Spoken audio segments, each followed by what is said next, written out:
countries in the world have introduced General Comment 21.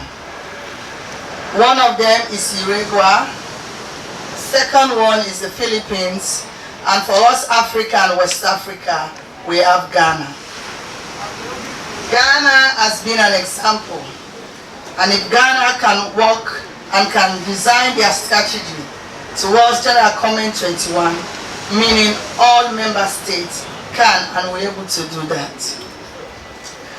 What we are expecting you today as ECOWAS Parliament and what we want you to do.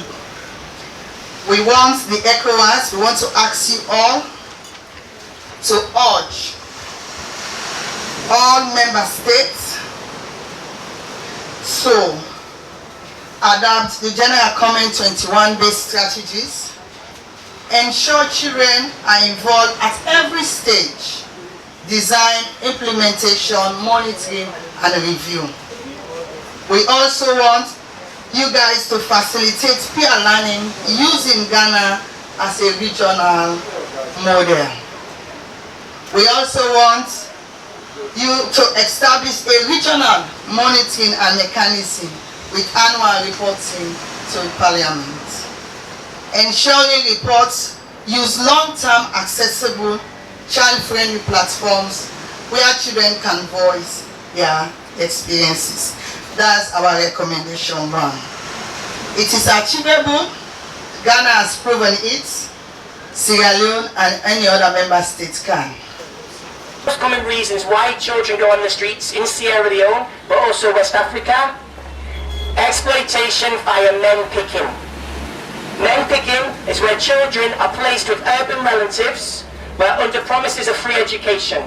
But instead of schooling, they're made to be slaves. They're made to go sell, they're made to be domestic workers. They're promised education, but they're delivered exploitation.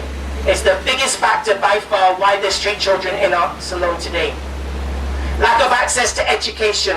So these caregivers pay schools for their own biological children, but for the picking they're looking after, the ones who they're not biologically related to, they're like, just go sell. So, violence and maltreatment at home. It's often linked to child labor. You lose money, or when money's lost, the child is beaten by the auntie, or work is left undone. And maltreatment by stepmothers and aunts is a common complaint. And they maltreat them by starving them, by not giving them food. Child labor is a big issue.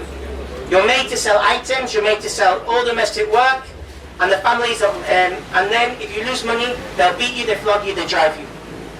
Extreme poverty. A lot of families are poor, so the families go on the streets to find their daily living. A lot of them as well are not living with their biological family members or their parents. Most children live with aunties, uncles, grannies, and parental death is a major factor. Also, lack of love. So other reasons given are sexual abuse. Your grandparents are too old to look after you. Caregivers' mental health. Rejection because of homosexuality, HIV, or teenage pregnancy. And the last one is parental drug addiction. So we've noticed an emerging trend now, and it is about Kush. We had one boy, and he's told us this story 2 years ago. I'm 12, and I lived on the streets for 2.5 years. My mum died, so I was brought from the village to live with my dad. My dad is addicted to Kush. He doesn't care about me. I would never see him. He would go to ghettos for 2 or 3 days at a time without leaving food for me. I would have to beg for food. My dad loves Kush more than me. I'm scared that he is dead. I have not seen him for a while. This slide is just about, very quickly, about some of the important realities that must shape policy. When ECOWAS are choosing policy, you must think about this. The first thing is creating safety on the streets. Now, it's not to encourage them to live on the streets, but by preventing them from becoming too detached from their communities, by providing them with safety, it means they're less detached from society. If they become detached from society, they'll never come back. So safety on the street is a bridge, it's not a destination. Also, the street career. Usually when you take a kid home, they're not going to stay home. It's like, it's not a single event. It takes time and time and time again. And sometimes it's a magnetic pull. Sometimes you're at home, you might have been home 2 or 3 years. Something bad happens, you go back in the street, it's your safety net. So any strategy needs to make the home seem more attractive than the street. According to the last presenter from our colleague sister from the civil society, by saying that they find it difficult when the street chiefs want an ID card. And I think it's very unfair for any child to be stateless.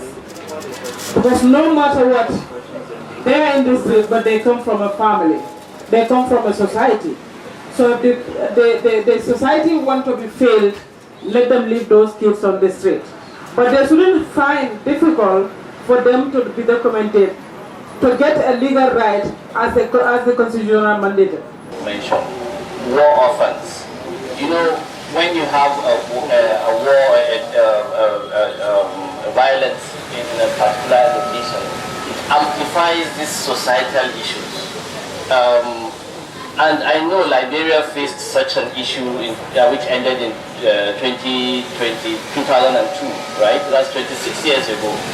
I'm curious to know what happened to those child soldiers we had in Sierra Leone at that time.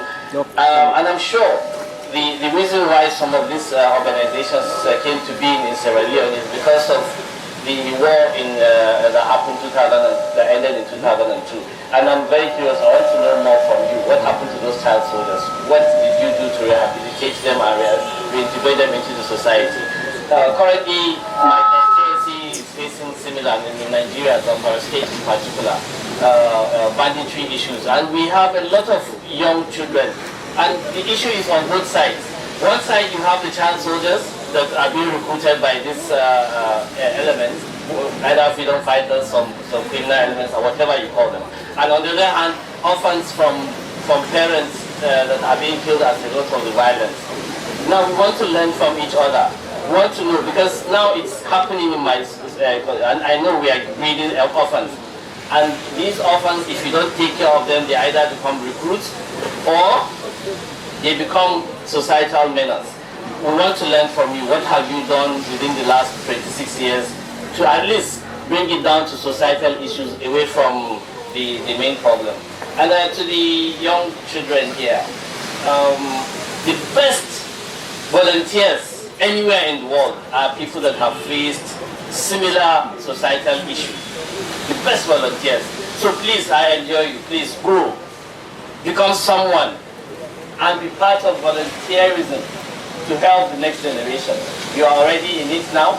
We want you to be the best you can be so that the next generation will not face the same issues you are facing. That's a challenge to you. Thank you very much. I've also been very enthused about the presentations you have made and the various recommendations you have given.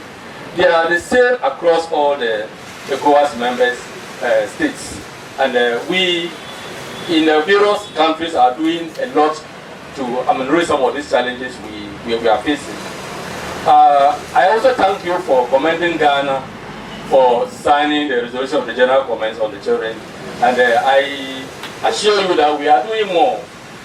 Particularly, we currently have a bill in Ghanaian Parliament trying to introduce community service for people who are incarcerated in the prisons with minor offenses, so that we'll decongest the prisons and then save the money we are using in feeding the inmates to rather establish more centers for our street children so that we can really take very good care of them. So these are some of the things that we are doing in Ghana to have much more attention for children who have lost their parents or those who do not have people to take care of them.